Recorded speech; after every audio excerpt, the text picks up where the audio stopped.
down on you, such thing as a poorly constructed, poorly engineered structure falling on you.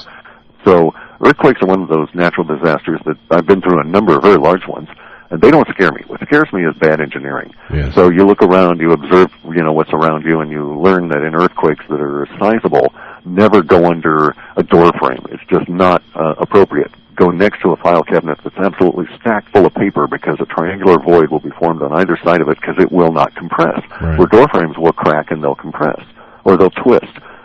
So, there's all these things you can do to protect yourself in those kind of events. And we see that in our data, we have a suggestion that December 10, 11, and 12 is the most likely point of occurrence for a fairly large earthquake, and maybe two of them.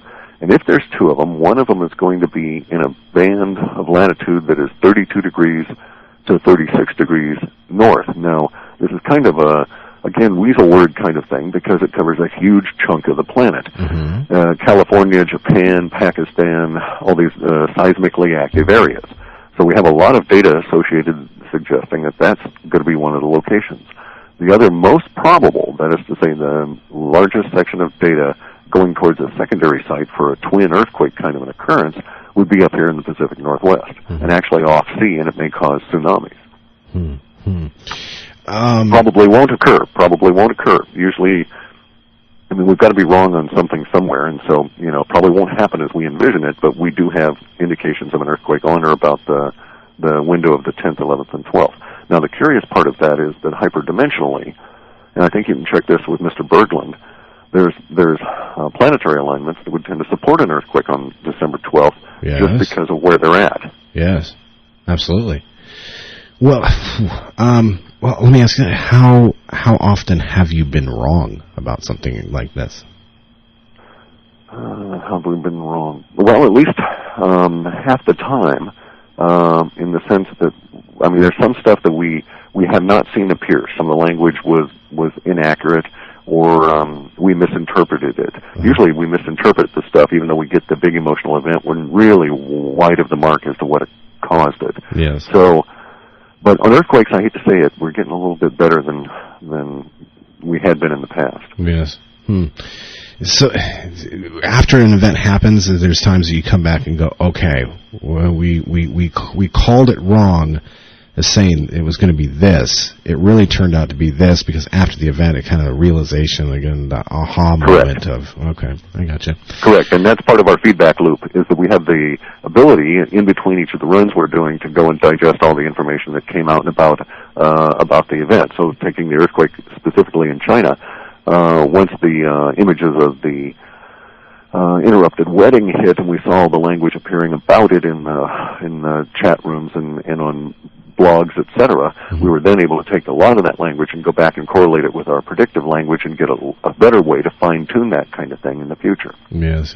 Did you ever consider maybe focusing in on one particular thing, like earthquakes, or again, going back to kind of like the financial stock market, or just kind of focusing it on a particular topic, or is it better just to kind of leave it broad until... Well, yeah, it depends on, we do it both ways. What we call a deterministic mode is when we go out and we focus on a particular word. And so, for instance, an example of that was we were focusing on terrorism when we caught the power outage in the Northeast, which everybody instantly assumed was part of terrorism. And then we got all this really cool descriptors about actually the place it happened, and, allegories and archetypes to actually how it looked and how it all cascaded and so on. But we were wrong on the terrorism part, because everybody assumes it was not terrorism. So that's running in deterministic mode. That's a whole lot of work. And it also gets back to the idea that you're throwing out a projection on reality. So I could look, for instance, for terrorism, and I'm certainly going to find it because it's such an active word out there. And then I could look for further words in it, but sooner or later I get to the point where I'm starting to project upon the data, hunting for those words that I think might be associated with it. So I don't really like running it that way. I see. I like running it in what we call serendipitous mode, where we give it a few thousand, sometimes tens or 20 or 30,000 keywords that describe elements of context and associations, and we tell it, if you find words that have this kind of an association between each other, then we want to see those. And so we might have an association, taking your instance here with the truck again, we might have instances where we say, let's just start off and say, we're looking for something that involves communications, transportation, and shock. And if you get the relationship between those words and this emotional balance, and communications has a number 7, and transportation has a number 4, and shock has a number 144, and it forms a mathematical relationship, and if it hunts for words that have a similar relationship and brings them back. And so we get interesting things. Yes. I got an email here. It says, Captain Jack, you mentioned this at the beginning of the program about Clif with no last name. Now I've been dying to figure out why he hasn't not given the last name. Is he hiding something? Is he wanted? Or is he worried about the CIA coming in and stealing his technology? Sure, one of the above. Actually, none of the above, really. It's that a couple of issues. My last name's been outed. It's not like it's a big deal or anything. Yes. But I don't want to be locally famous. I'm not particularly personality-centered. I don't want to be a celebrity. What I think is really cool is the data and some of the information. I like sharing it. Sure. And who I am is actually immaterial. And actually, we get better results the more I remove my ego from the whole process. Yeah, that makes sense. Makes sense. Well, what about the CIA aspect of it? Well, we in a bit of misguided patriotism after 9/11. I offered it to the CIA, and they, through this, George Ure went and he filled out this thing called a broad agency announcement, and we sent it in, and a bunch of the agencies looked at it, and CIA got back to us and said, well, kind of cool, but not really what we're interested in, not the kind of thing we do. Because bear in mind, we go the exact opposite. The CIA and all these other people that are intent on watching and controlling everything want to know who's doing what. They want to know who's saying what. It's kind of a 1984 scenario, right? Your television's spying on you. They want to know. Now, never mind the fact that they would have to have as many people. They'd have to split the population in half and have half watching the other in an official capacity in order for that to work, or some fraction thereof. But that's really where they're focused. They're after individuals and so on. And we don't bring back individuals' names. We don't care about who's writing it. What we care about is what's being said and whether the differences between this week's words and last week's.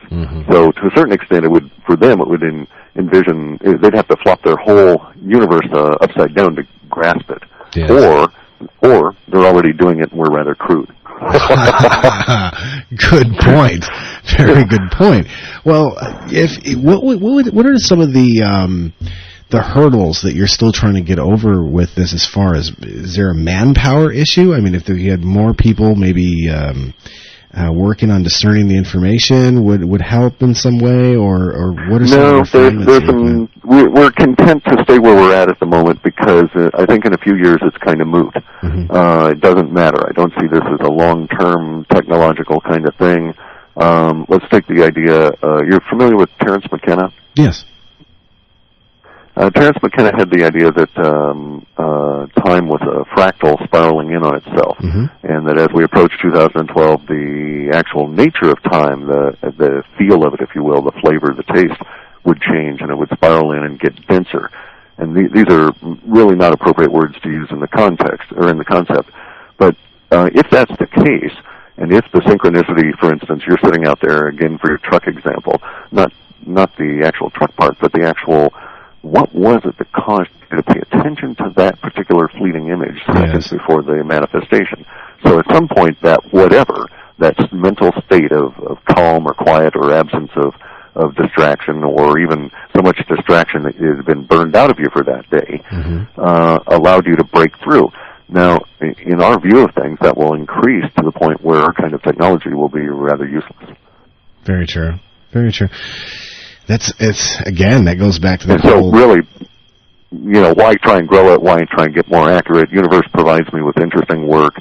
I'm not trying to, make money on it or beyond mere subsistence, and I've got other issues. Right.